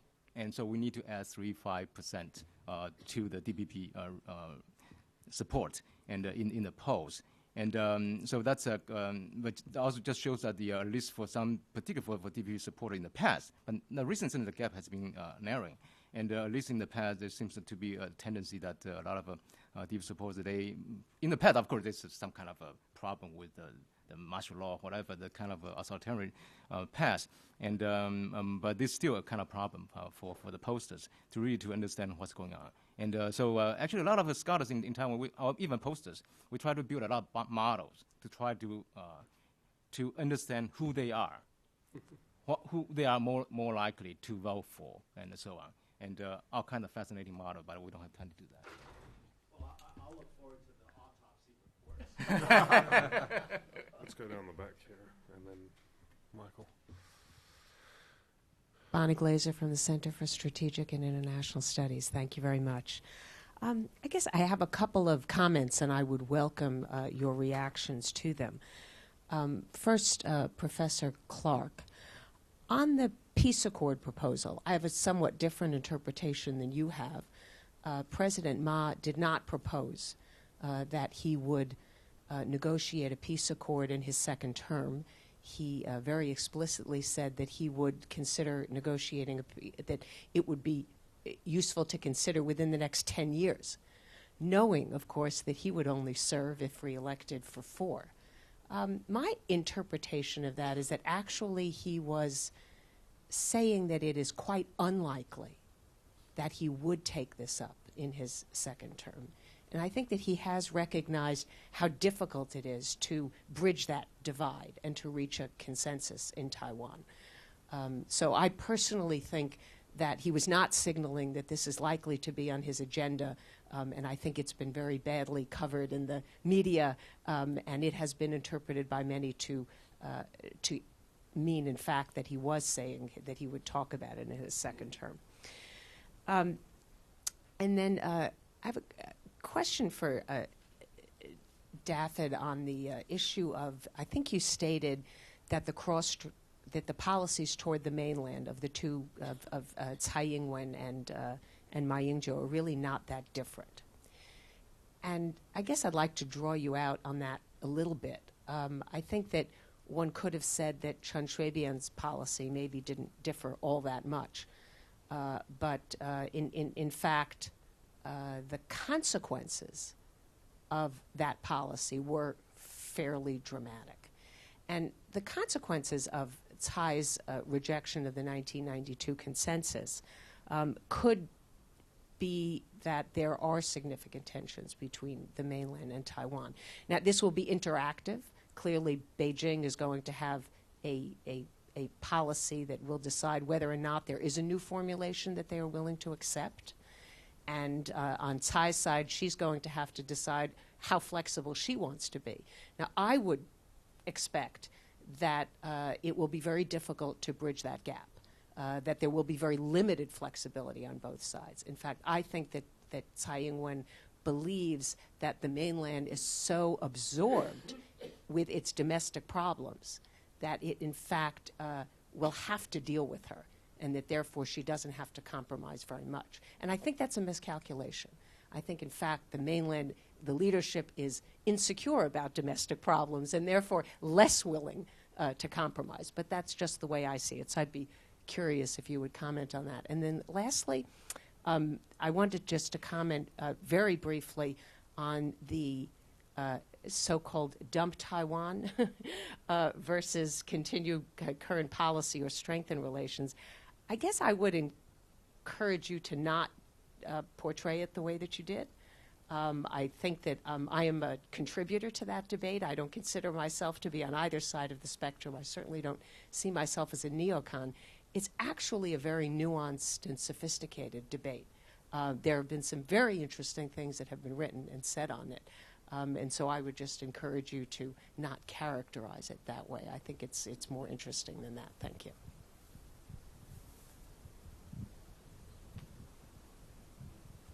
You know, there seems to be a little difference of opinion, and leave it at that. Okay. Okay. Yeah. I mean, if we look back to 2000, we actually thought that Chen Shui-bian was quite moderate actually on China, and a lot of what Chen did as regards cross-strait relations that did create some kind of tensions was quite symbolic things like that didn't really have any real, didn't have to go through Parliament. Things like the National Unification Guidelines, National Unification Council thing of 2006. My instinct is that Tsai will be much more cautious about those kind of symbolic actions that Chen went in for. But I think you're right that she underestimates the difficulties, and that's why we kept pressing her on this question about, okay, even if we can agree that there were a lot of problems with the '92 consensus, but it has actually facilitated negotiations and a number of agreements over the last 3.5 years, and that's why I still feel it's an unanswered question. And that's something that the KMT's been very heavy at attacking, and I think it's a powerful thing to press her on. Michael.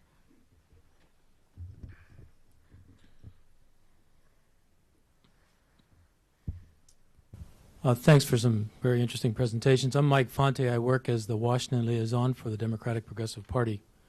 I want to follow up on a bit of what Bonnie had to say.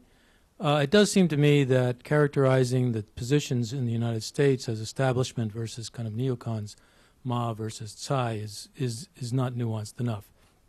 Bonnie, Nancy Tucker, Shelley Rigger have written several things about why Taiwan should be supported as a democracy, as part of our ongoing presence in the region, et cetera. I'm sure you've read those things, but I do think that gets to a point of Dr. Xie's presentation where I would take, from a DPP's perspective, if you will, a little bit of a different angle. You said in his China policy that President Ma and the Pan Blues have a pro-status quo policy leaning towards unification, where the DPP position you put down is pro-independence with no kind of nuance to it. I think there's a little more nuance there, if you will. It's clear, to me anyhow, that President Ma sees a one China umbrella, because the ROC Constitution talks about a mainland region, according to him, and a Taiwan region. He believes, of course, the PRC has the same general framework, and that's really, when he says no unification, he may mean no unification now, but certainly under a one China umbrella, it means no independence. I think that's what the DPP feels. And I think that's where the rub really is, and that's why I think it goes a little bit beyond just national identity in a somewhat narrow sense to a deeper sense of what is the status quo. The DPP's position is that the status quo currently is Taiwan's a sovereign independent nation, name is the Republic of China. If you want to change that, then you have to have a referendum. So I think there's a lot of rub there, and I think that's what gets back to where U.S. policy should be, ought to be, is. I mean, there was a heavy push on Tsai when she was here, no doubt about it, by the Obama administration people. Some walking back from that, but it seems to me that the U.S. position that the DPP position is all options have to remain open for the people of Taiwan. After all, it's democracy. That seems to me fits with U.S. position generally. Now, not to make unharmony and war rather than peace, that's another question.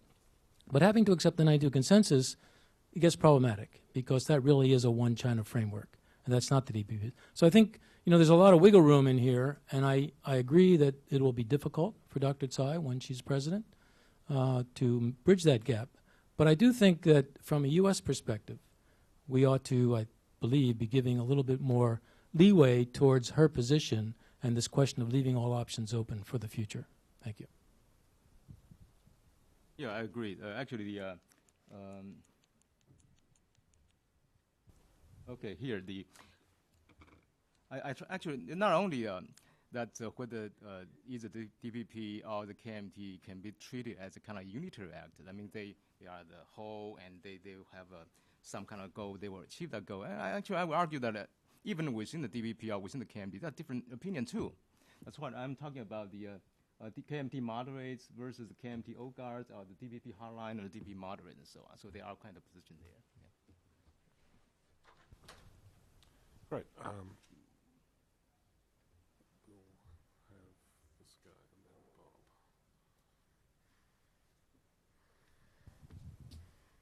Hey, my name is Gerrit Vanderwees. I'm editor of Taiwan Communique. Thanks for the excellent presentations. I had a question for Cal Clark here. You mentioned several groups that want Tsai to win, but for very opposite reasons. I believe working here in Washington, there's actually a third group, and basically that's represented very much by Congress, that basically says that for Taiwan to remain a democracy, it's good to have a change of government every once in a while. And they also perceive as Ma drifting too far in China's direction at the expense of the erosion of justice and erosion of press freedom in Taiwan. And according to this view, the real stability and peace can only be achieved if China accepts Taiwan as a friendly neighbor. And that goes very much in the direction that you mentioned, live and let live. And my question is how, and could that be brought about? What are the basic conditions for something like that to happen? I think the basic conditions would be that both sides would agree to disagree, for far longer than most policy analysts would care to think about. China, certainly under Hu, has become more moderate and more flexible toward Taiwan, but has yet to indicate that they're willing to allow Taiwan to live as you mentioned. I'm both the DPP and KMT seem to have at least some preference toward changing Taiwan's international position, even though they at the moment realize that it's not foreseeable, given China's viewpoints. I think the key would be that all the concerned parties realize would realize or conclude that having at least a tacit agreement to live and let live, however they would term it, for the foreseeable future would be better than this sort of tacit agreement, not to start a war, but to try to push the status, the Taiwan status in their desired direction. Okay, good. We better go with Bob at the back there. I'm Bob Hathaway here at the center. I want to ask a question about foreign attempts to manipulate the process, to influence the process, both the reality as you understand it, but also Taiwanese perceptions, regardless of whether there's any basis for them. I'm thinking obviously and specifically of China and the United States. I think sort of the conventional wisdom is that China clearly has a favorite, but that it was burned badly by the 1996 experience and therefore, at least overtly, is not trying to manipulate or influence the process. The perception probably is that Washington has a wider range of viewpoints as to the preferred outcome, but that nonetheless and notwithstanding the perceived pressure on the DPP, when Mrs. Tsai was here earlier this fall, that it too is not trying to influence the outcome. Do you have any information to suggest that behind the scenes one or both of the countries may be trying to do anything? I think there's certainly precedents for that. And regardless of what the reality is, as you understand it, is there any perception in Taiwan of a role for one or both of these outside powers? Let me respond a few points then on this one.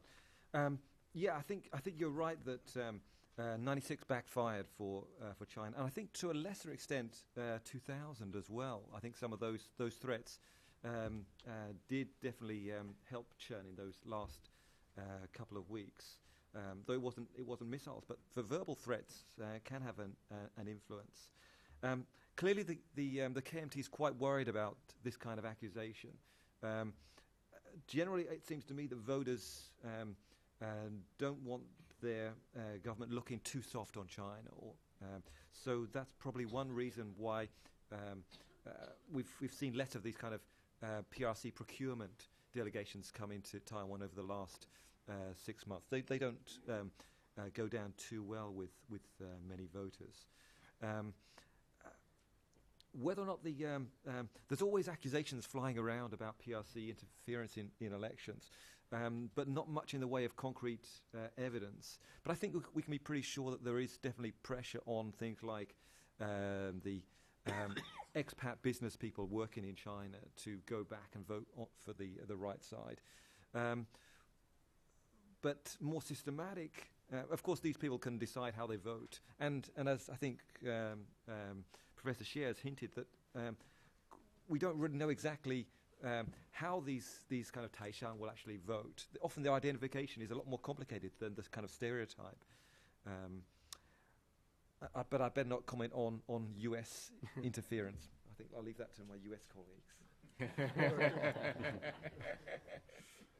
Okay, my impression is that as you point out, the U.S. Has pressured Taiwan's leaders on more than one occasion. I don't think it's had much effect on Taiwan voters. I'll recount an experience with the expert on Taiwan public opinion, John Shea.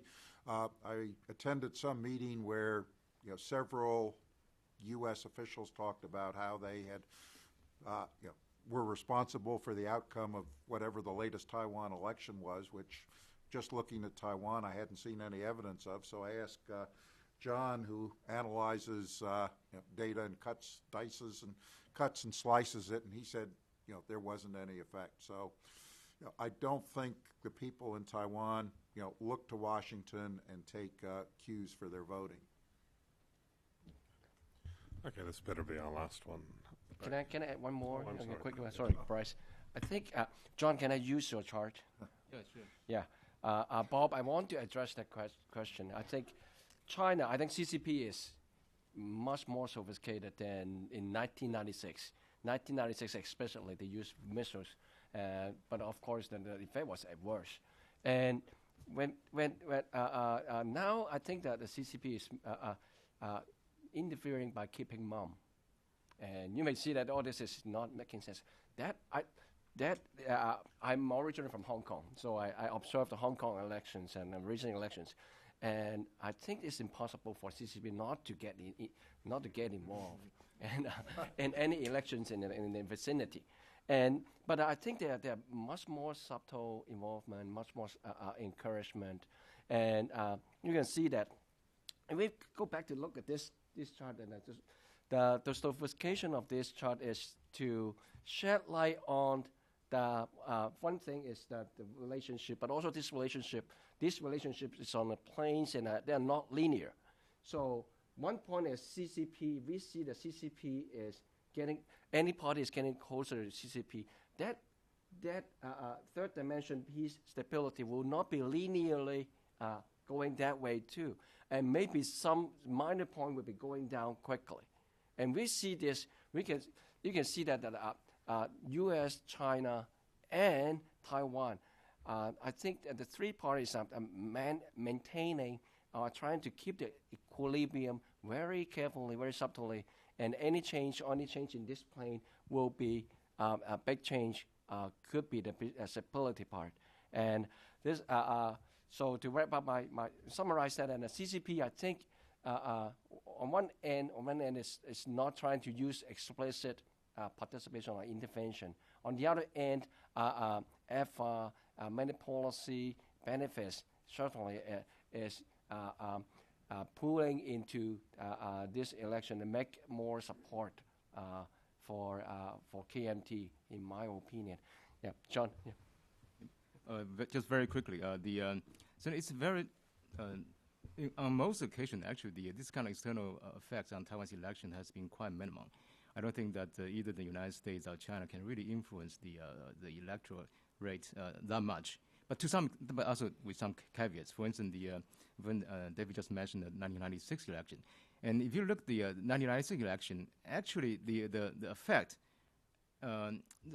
much of the effect actually come down to the DPP side, not to the KMT side. In that particular election, Li Denghui got 54% of the votes, but he's going to win anyway. I mean, we all know that he's going to win, but just by how much? And these missiles actually drive a lot of DPP supporters to come to Li Denghui's vote at the different side. So it's kind of rallying around the flag effect. But that's kind of very peculiar. But also Li Denghui, but those missile files didn't really affect much the KMT votes. So Li Denghui also lost about 25% of the votes to the other KMT turned independent candidates, including Li Yanggang and Chen Shui-bian.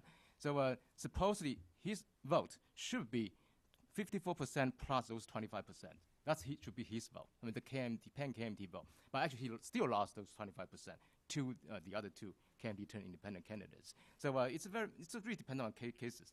And generally speaking, and because missile crisis is kind of dramatic, so it's quite different from the other occasions. So if it's just a kind of very under-table time of effect, normally that would not make that much difference in Taiwan's the voting tendencies. And so as I mentioned at the very beginning of my presentation, Taiwan is a kind of divided society, so people's partisan support has very much fixed over there.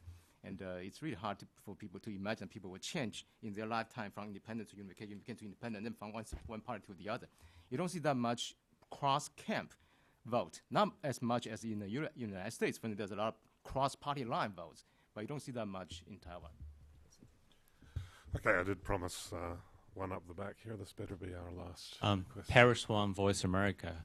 Last year, when I was in Taiwan for the election, Tsai Ing-wen said that DPP already have several Chinese official and scholars visit DPP office. And I know several friends in the pro-green think tanks in Taiwan also have similar Chinese scholars visit them. And also this year, during the presidential election, we already have 2 debates. And interestingly, it was allowed to live webcast on Chinese important proto websites. So I'm just thinking about, is it a sign or gesture that a PRC is loosening up the policy or feeling more comfortable for their general public to know or even to see a DPP candidate speaking their policies and and their ideas?